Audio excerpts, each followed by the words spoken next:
오늘은 원한을 풀어주시는 하나님이라는 제목입니다. 원한이란 억울하고 원통한 일을 당하여 원망과 한이 엉어리진 마음을 말합니다. 인생을 살다 보면 누구나 억울한 일을 당할 때가 있습니다.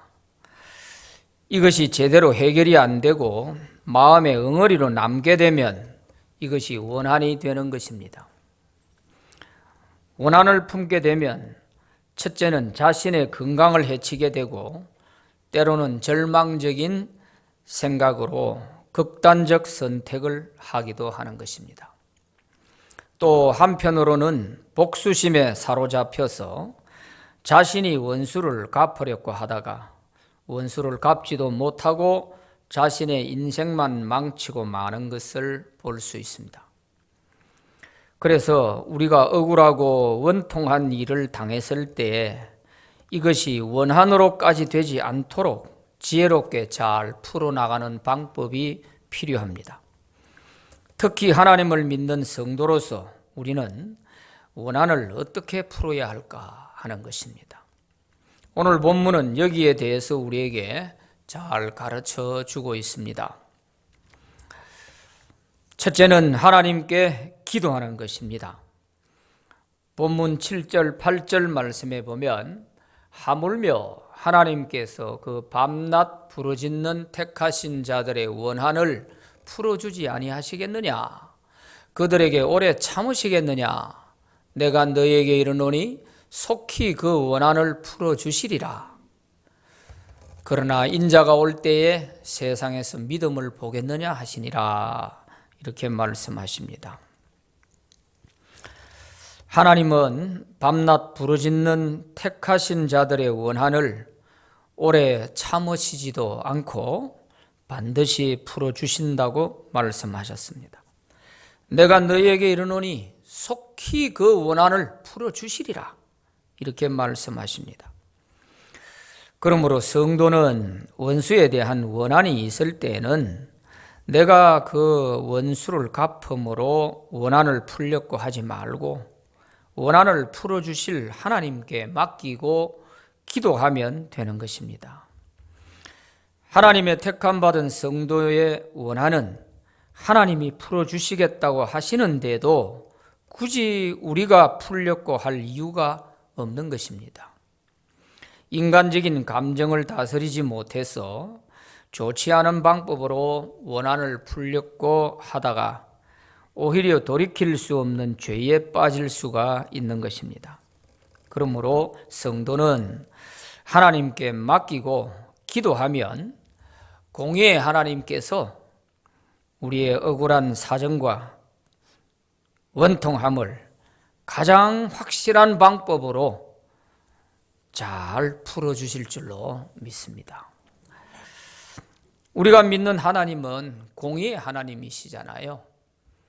우리가 당한 그 억울한 일, 내 힘으로 해결할 수 없어 원한이 된 그런 일들이 있다 할지라도 하나님께 다 아뢰면 하나님은 그것을 기가 막힌 방법으로 다 해결해 주시는 거예요. 그래서 성경에는 신원이라는 말이 많이 나오는데요. 하나님은 우리의 억울함을 신원해 주신다. 이 신원, 별신자의 원통할 원자예요. 마음의 원통함을 풀어주신다는 거예요.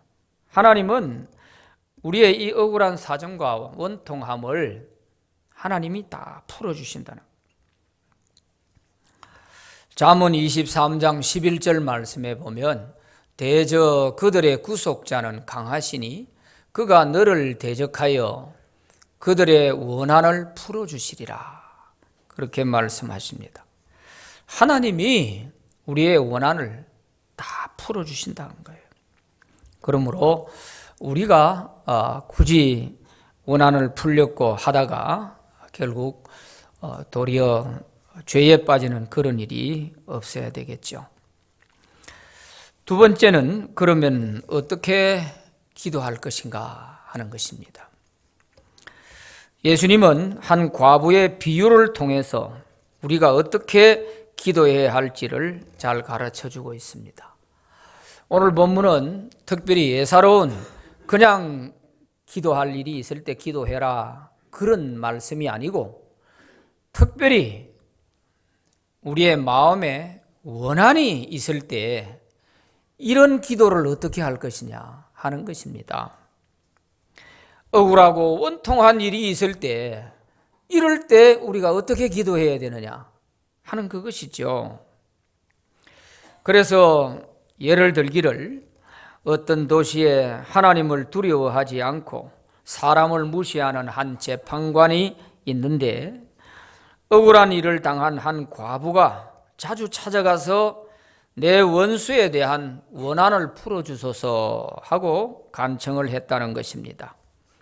그 재판관이 얼마간은 듣지 않다가 늘 와서 자기를 번거롭게 하니까 괴로워서 그 과부의 원한을 풀어주었다 하는 비유를 들어서 말씀하셨습니다. 이 비유는 우리가 하나님께 기도할 때에 이 과부처럼 마치 원한 맺힌 심정으로 기도하듯이 그렇게 간절히 기도해야 된다 하는 것을 가르쳐 주는 것입니다. 이 과부는 왜 과부가 되었는지 원수라는 말을 사용해 가면서 내 원수에 대한 원한을 풀어달라고 이렇게 하는 것을 볼 때에 이 과부가 된 데에는 그 원수가 자기 남편을 죽였는지 아니면 남편을 빼앗아 갔는지 알 수가 없지만 좌우지간 이 원수와 과부가 된 데에는 상관관계가 있는 것 같아요. 그래서 내 원수에 대한 원한을 풀어달라고 재판관에게 와서 호소하는 것을 볼 수가 있죠. 자, 이럴 때 어떻게 기도했는가? 과부를 통해서 배우라는 것입니다. 첫째, 과부는 낙심하지 않고 계속 찾아가서 원한을 풀어달라고 간청을 했습니다. 6절 말씀에 보면 이 재판장은 불의한 재판장이라고 했습니다. 그러니 이 재판장은 하나님도 두려워하지 않고 가난하고 힘없는 사람들을 무시하기로 유명한 그런 재판장입니다. 이런 재판장에게 힘없는 과부가 계속 찾아가서 자기의 억울한 일을 호소한다는 것은 마치 계란으로 바위치기를 하는 것과 같은 것입니다. 무모한 일이죠. 이런 재판장한테 힘없는 과부가 가서 이 얘기한들 뭐 되겠냐 이거죠. 낙심할 수밖에 없고 좌절할 수밖에 없는 그런 상황이에요. 그런데도 이 과부는 계속 찾아가는 겁니다. 계속 찾아가서 재판관에게 자기의 억울한 원한을 풀어달라고 호소를 했더니 처음에는 얼마 동안 재판관이 들은 척도 하지 않다가 너무 와서 번거롭게 하니까 귀찮아서 들어줬다 하는 것이죠. 이것은 우리가 하나님께 기도할 때에도 낙심하지 말고 응답이 될 때까지 계속 기도해야 된다는 것을 가르쳐 주는 것입니다. 기도는 하다가 포기하면 안 되는 것입니다. 응답이 될 때까지 낙심하지 말고 기도해야 하는 것입니다. 마치 재판관이 귀찮아서 원한을 풀어줬다 하는 이것을 잘못 생각하면 마치 우리가 하나님께 기도할 때에 하나님을 귀찮게 하면 된다 그런 생각을 하면 안 되는 거예요.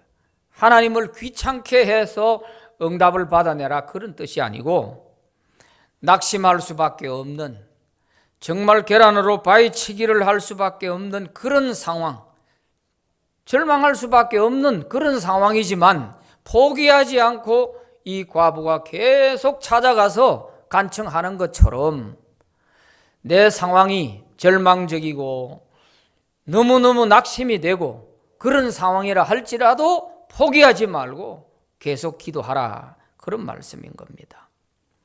그래서 1절 말씀에 보면 예수님께서 이 과부의 비유를 말씀하시는 목적이 거기에 나와 있지 않습니까? 예수께서 그들에게 항상 기도하고 낙심하지 말아야 할 것을 비유로 말씀하셨다고 했어요. 우리가 이것을 다니엘의 기도를 보면 더 잘 알 수가 있습니다. 기도하다가 포기하지 말아야 되겠다 하는 것을 더 잘 알 수가 있죠. 다니엘서 10장에 보면 다니엘이 그 당시에 바벨론의 포로로 있으면서 세상 돌아가는 상황을 보니까 심상치 않은 거예요. 그래서 지금 이제 바벨론 제국 시대가 지나고 페르시아 제국 시대가 가고 다음에 또 어떤 제국 시대가 오게 될지, 이렇게 세계 판도가 바뀌는 가운데 유대 나라는 어떤 일을 겪게 될지, 이것에 대해서 궁금한 거예요. 그게 걱정이 되는 거예요. 그래서 하나님께 금식하고 기도하기로 마음먹었습니다. 그래서 기도하는데 일주일을 기도해도 하나님은 아무런 응답이 없어요. 2주일을 기도를 했는데도 아무 응답이 없어요. 3주를 금식하며 기도하는데도 응답이 없어요. 그런데 21일째 마지막 날이 되었을 때에 응답이 다니엘에게 전해졌습니다. 가브리엘 천사가 와서 다니엘에게 이렇게 말하는 것입니다. 다니엘아, 네가 기도를 시작하던 첫날 하나님은 응답을 주셨는데 내가 그 응답을 가지고 오는 도중에 사탄이 내 길을 막아가지고 내가 빨리 오지 못하고 이렇게 21일째 되는 마지막 날 내가 너에게 이 응답을 전하러 왔다. 내가 길이 막혀 있을 때 천사장 미가엘이 와서 나를 도와주었기 때문에 내가 올 수 있었다 하는 이런 이야기를 하는 것을 볼 수가 있어요.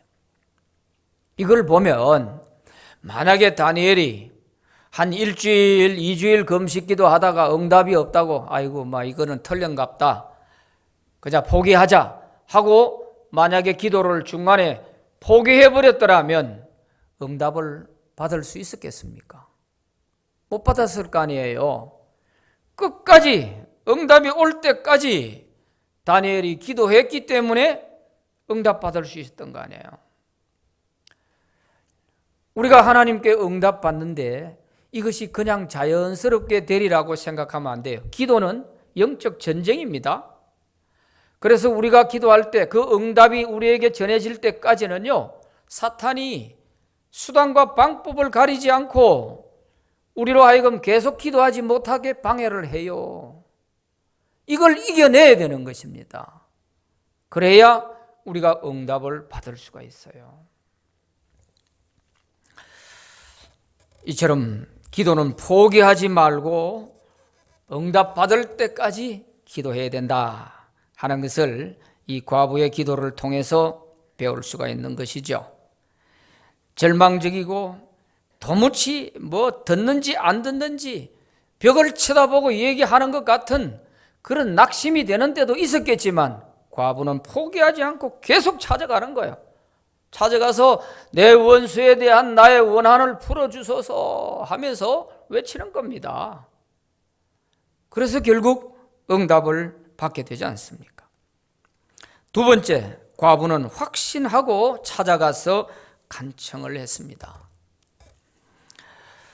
과부가 만약 자기에게 잘못이 있었다면 계속 찾아가지 못했을 것입니다. 왜냐하면 재판관이 사실을 조사해 보면 억울한 일을 당한 것인지 이 과부가 잘못한 것인지 금방 밝혀지기 때문에 자기에게 잘못이 있는 상황에서 상대에게 뒤집어 씌우기 위해서 억울한 일 당했다고 내 원한을 풀어달라고 이렇게 했더라면 도리어 자기가 불이익을 당할 수가 있죠.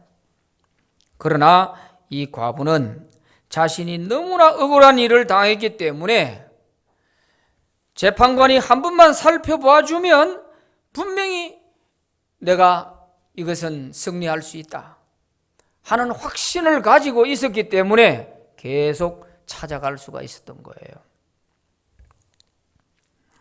이처럼 우리가 하나님께 기도할 때에도 내가 정말 억울한 원한이 있을 때에는 하나님의 공의에 호소하는 기도를 해야 합니다.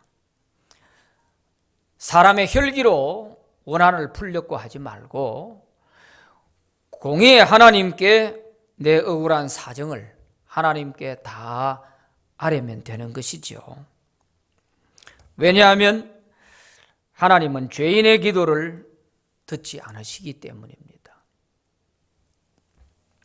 잠언 15장 29절에 보면 여호와는 악인을 멀리하시고 의인의 기도를 들으시느니라 그랬습니다. 그러기에 과부가 아무리 찾아가서 한다 할지라도 자기에게 잘못이 있다면은 그것은 도리어 오히려 불이익을 당하고 또 찾아갈 용기도 생기지 않았을 거예요. 우리도 하나님께 기도할 때요, 내가 잘못한 일에 대해서 기도할 때에는 내가 회개하는 것이 낫지 오히려 상대에게 뒤집어 씌우려고 하는 그런 기도를 하면 기도가 되질 않아요. 하나님, 나는 아무 잘못이 없는데 그 인간이 문제입니다.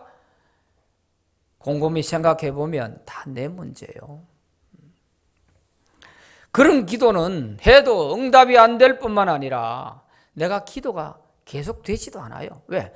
내가 잘못했다는 것을 내 스스로가 알고 있는데 그것을 하나님 앞에 변명처럼 늘어놓고 오히려 상대를 나쁜 사람으로 만들어가면서 하는 이런 기도는 도리어 더 불리할 수 있어요.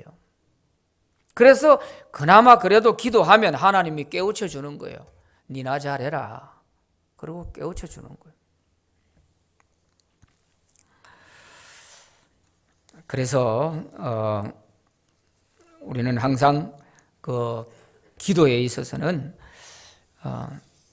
우리가 떳떳하게 하나님께 기도할 수 있는 그런 것이 돼야죠. 당시 고아와 과부는 의지할 곳 없는 가장 약한 자의 대명사입니다. 그러므로 우리가 기도할 때 하나님만 의지하는 믿음으로 기도해야 합니다.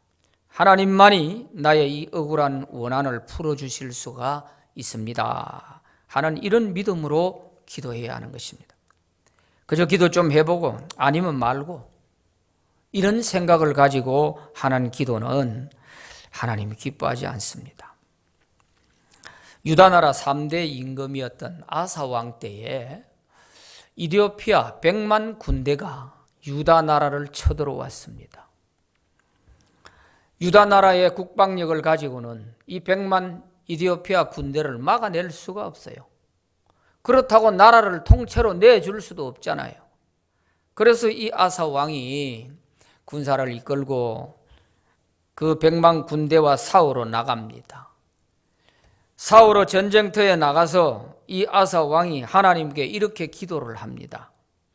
역대하 14장 11절 말씀에 보면 아사가 그의 하나님 여호와께 부르짖어 이르되 여호와여, 힘이 강한 자와 약한 자 사이에는 주밖에 도와줄 리가 없사오니 우리 하나님 여호와여, 우리를 도우소서. 우리가 주를 의지하오며 주의 이름을 의탁하옵고 이 많은 무리를 치러왔나이다.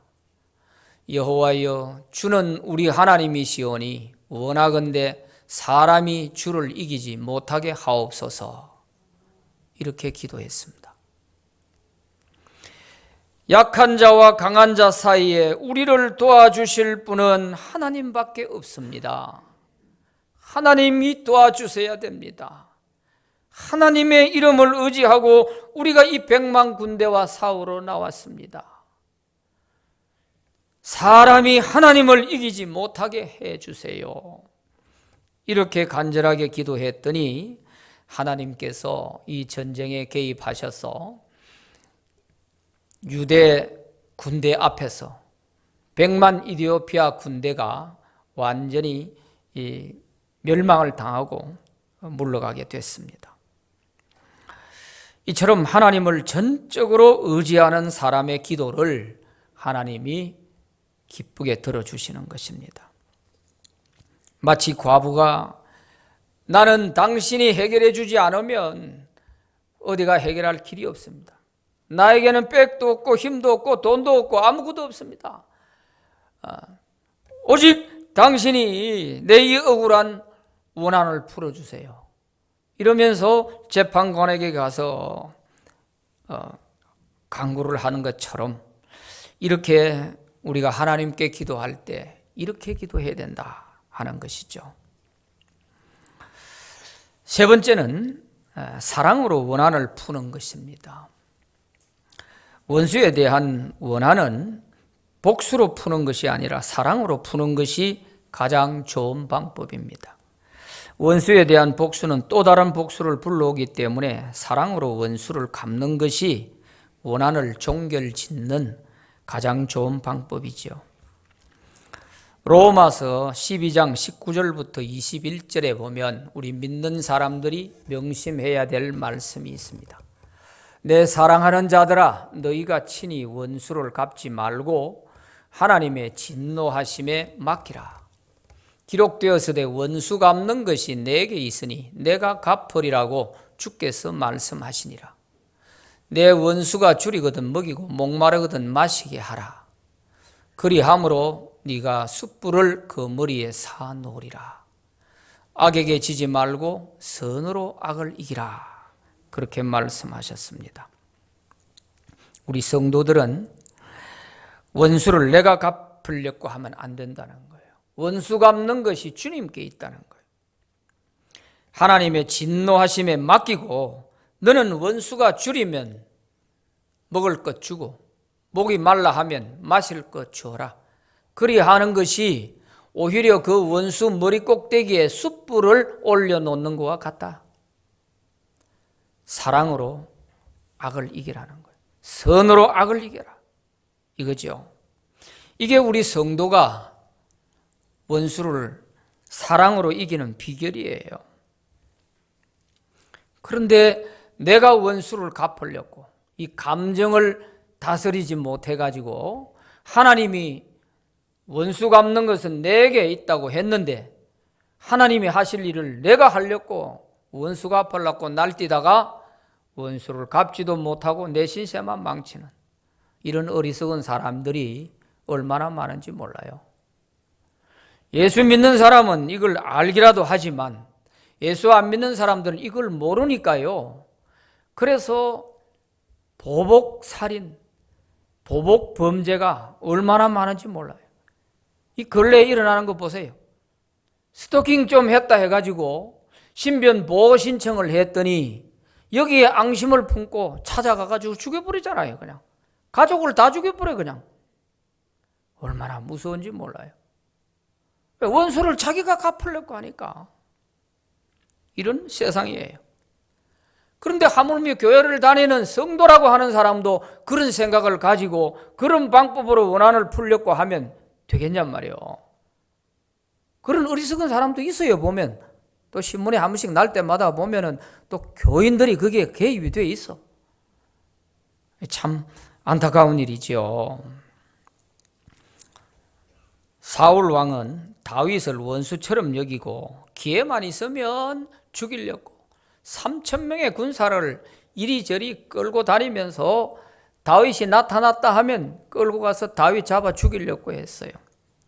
그러나 다윗은 사울을 사랑으로 대합니다. 그래도 사울은 내 장인이고 어른이고 나를 키워준 사람이고 그런데 내가 어떻게 기름 부은 그 사울을 해칠 수가 있냐 이러면서 죽일 기회가 몇 번이나 있었지만은 자기가 손대지 않습니다. 그리고 하나님께 맡깁니다. 그래서 시편 109편 4절에 보면 다윗이 이런 기도를 했어요. 나는 사랑하나 그들은 도리어 나를 대적하니 나는 기도할 뿐이라. 다윗이 쫓겨다니면서 자기를 죽이려고 할 그럴 때 나는 사울을 사랑하는데 저 사울은 나를 대적으로 여기고 원수처럼 여기고 죽이려고 하니 내가 어떡하냐? 나는 그저 하나님께 맡기고 기도할 뿐이다. 그런 고백을 하고 있는 것입니다. 결국 이렇게 했던 다윗이 승리하지 않습니까? 하나님께 맡기니까 다윗이 손에 피 안 묻히고 하나님이 사울을 잘 정리해 주시고 다윗은 떳떳하게 모든 백성들의 추앙을 받으면서 통일 이스라엘 왕국의 임금으로 등장하지 않습니까? 사랑으로 원수를 이기는 거예요. 배신을 당한 자가 그 원한을 복수로 갚으려고 하다가 후회하는 일이 비일비재합니다. 예수 믿는 사람도 알아도 그것이 잘 안 돼가지고 후회를 하는데 예수 안 믿는 불신자들이야 말할 것도 없죠. 그래서 때늦은 후회를 많이 하는 거죠. 1960년대에 있었던 실화인데요. 어려웠던 시절 가난한 농부의 딸로 태어난 한 소녀는 초등학교도 마치지 못한 채 서울에 올라와서 구로공단 가발 공장에 다니면서 돈을 벌어가지고 생활비만 빼고 모두 다 시골에 계신 부모님에게 보내주었습니다. 동생 학비와 가사에 큰 보탬이 되었던 것이죠. 그러기를 10년이 되자 이제 시골 부모님 집도 사정이 좀 나아졌고 그래서 지금부터 30이 다 된 자기 인생을 돌아보면서 이제 내 자신을 위해서 좀 투자해야 되겠다 이렇게 생각하고 검정고시를 준비했습니다. 그는 대학에 들어가서 글을 쓰는 국어 선생님이 되고 싶은 것이 꿈이었습니다. 열심히 공부를 해서 중학교 졸업 자격을 얻었습니다. 그런데 그에게 변화가 생겼습니다. 자기가 나가는 학원의 총각 선생님을 사모하게 된 것입니다. 착하고 순진한 그녀는 선생님 자취방까지 찾아가 밥도 해주고 옷도 빨아주면서 행복을 느끼게 됩니다. 장례를 약속하며 몸과 마음도 그리고 돈까지도 다 바쳤습니다. 그런데 그녀가 나가는 가발 공장이 전자산업에 밀려서 인원 감축과 부도로 그만 직장을 잃게 됐습니다. 직장을 잃은 그녀는 학원비가 없어 학원에 나가지 못하는 불쌍한 처지가 됐습니다. 할 수 없이 시골 부모님께 도움을 구해보았지만 부모님은 이제 와서 무슨 공부는 공부냐 하며 시집이나 가라고 했습니다. 10년 동안 가족을 위해 희생했건만 부모님이 서운했습니다. 울면서 서울로 돌아와서 친구에게 돈을 빌려 2달 만에 학원에 등록을 했습니다. 그러나 그에게는 사늘한 소식이 기다리고 있었습니다. 자기가 사랑했던 선생님에게 약혼자가 있어 곧 결혼을 한다는 것이었습니다. 선생님을 만났으나 그는 이미 마음이 사늘하게 변해 있었습니다. 너와 난 학생과 제자일 뿐이야. 네가 좋아서 따라다녔잖아. 고등학교 검정고시나 잘 봐라 하는 것이죠. 이 한마디에 이미 농락당한 자신을 알게 된 그녀는 복수를 결심하게 됩니다. 동생들과 부모님께 희생당하고 사랑의 배신까지 당한 그녀는 자신을 비관하며 시장에서 비수를 사서 가슴에 품고 학원으로 갑니다. 그리고 다음날 수업 시간에 선생님이 칠판에 필기를 마치고 돌아서는 순간 그녀는 선생님의 가슴에 비수를 꽂습니다. 이 나쁜 놈. 순간적인 일이 벌어졌습니다. 경찰 조사 과정에서도 제발 선생님만 살려달라고 했습니다마는 결국 그녀는 살인 미수로 구속이 되어 복역을 하게 됩니다. 가난 때문에 자신을 돌아보지 않고 오직 가족만을 생각하며 살아온 그녀가 뒤늦게 얻은 사랑마저 지키지 못하고 살인 미수라는 비극으로 마무리한 이 사랑의 생활 수기가 그 당시 유명한 여성 주간지에 실려서 많은 사람의 심금을 울렸다고 합니다. 그를 모델로 영화와 노래도 만들어졌습니다. 한산도 선생이 작사를 하고 배경호 선생이 작곡을 해서 1966년 중학교 3학년 16살 나이로 문주란이라는 신인 가수가 이 노래를 불렀는데 그 노래가 동숙의 노래라는 것입니다. 너무나도 그님을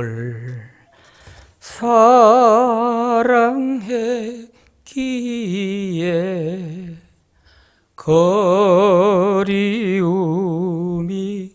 변해서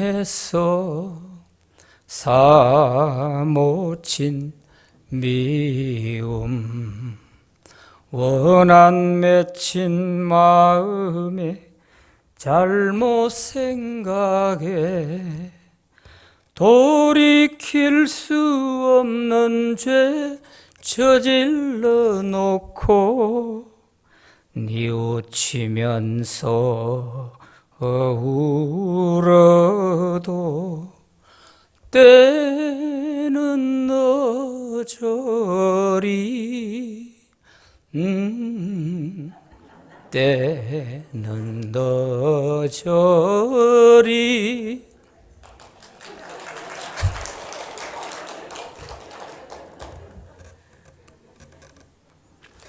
원한 맺힌 마음에 잘못 생각에 돌이킬 수 없는 죄 저질러 놓고 뉘우치면서 울어도 때는 늦으리. 아무리 원한이 있다 할지라도 이런 방법으로 해결을 하면 때늦은 후회를 할 수밖에 없어요. 저는 이걸 보면서 이 동숙이가 예수를 믿었더라면 이런 안 했을 건데 그런 생각이 들어요. 예수를 제대로 모르면 제2의, 제3의, 제4의 동숙이가 계속 나올 수 있는 거예요. 교회만 다닌다고 되는 게 아니잖아요. 교회를 다녀도 우리가 예수를 바로 알아야 되는 거죠. 우리는 절대로 사랑에 배신당하고 억울하고 원망 또 원한이 쌓인다 할지라도 이런 방식으로 해결하면 안 돼요. 나보다 나를 더 잘 아시고 확실하게 공의의 하나님이신 그 하나님께 맡기고 기도하면 하나님이 멋지게 해결해 주실 줄로 믿습니다. 예수님은 사랑하는 제자로부터 배신을 당하고 은삼십에 팔려서 십자가에 돌아가시게 됩니다. 그래도 그 제자의 발을 예수님은 끝까지 씻어주시고 사랑하시잖아요. 십자가에 못을 박는 군병들을 향해서도 예수님은 아버지 저들을 용서해 주세요. 자기들이 하는 짓이 얼마나 큰 죄인지를 모릅니다. 하고 기도하십니다. 이것이 주님이 우리에게 보여주신 사랑의 모습이잖아요. 자기 손에 못을 박는 그들을 향해서도 원수처럼 이를 갈고 저주한 것이 아니라 그들을 용서해 달라고. 로마서 5장 8절에 우리가 아직 죄인 되었을 때에 그리스도께서 우리를 위하여 죽으심으로 하나님께서 우리에 대한 자기의 사랑을 확정하셨느니라 그랬습니다. 우리가 아직 죄인 되었을 때 그리스도께서 우리를 위해 죽어주심으로 우리가 하나님의 사랑을 잊고 이렇게 하나님의 자녀가 된 것 아니겠습니까? 하나님의 이 사랑받은 우리 성도들은 아무리 억울하고 원통한 그런 원한이 있다 할지라도 우리 하나님께 다 맡기고 기도와 사랑으로 이 원한을 풀어가시기를 바랍니다. 어떤 일을 당해도 낙심하지 말고 내 형편과 처지가 내가 아무리 힘이 없고 나약하다 할지라도 이 과부처럼 하나님께 호소하는 거예요. 낙심하지 말고 항상 기도하면 하나님께서 우리를 멋지게 해결해 주시고 세워 주실 줄로 믿습니다. 인자가 올 때 세상에서 믿음을 보겠느냐 하고 오늘 말씀의 결론에서 예수님이 이렇게 말씀하시는 거예요. 인자가 올 때 세상에서 믿음을 보겠느냐? 이 말은 예수님이 재림하시는 그날까지 우리가 살아가는 동안 억울하고 원통한 일이 어디 한두 가지겠습니까? 수없이 많이 닥쳐올 텐데 그런 일을 만날 때마다 우리는 어떤 방식으로? 하나님께 기도함으로, 사랑으로 오히려 더 원수를 갚아나가는 이런 방법으로 해나갈 수 있는 이런 믿음의 사람을 보겠느냐? 그 말씀을 하시는 거예요. 한 해, 두 해, 한 번, 두 번이 아니에요. 주님 오시는 그날까지 우리는 이렇게 살아가야 할 자들이 바로 성도들이라는 거죠. 우리는 이런 믿음 가지고 다 승리하게 되시기를 바랍니다.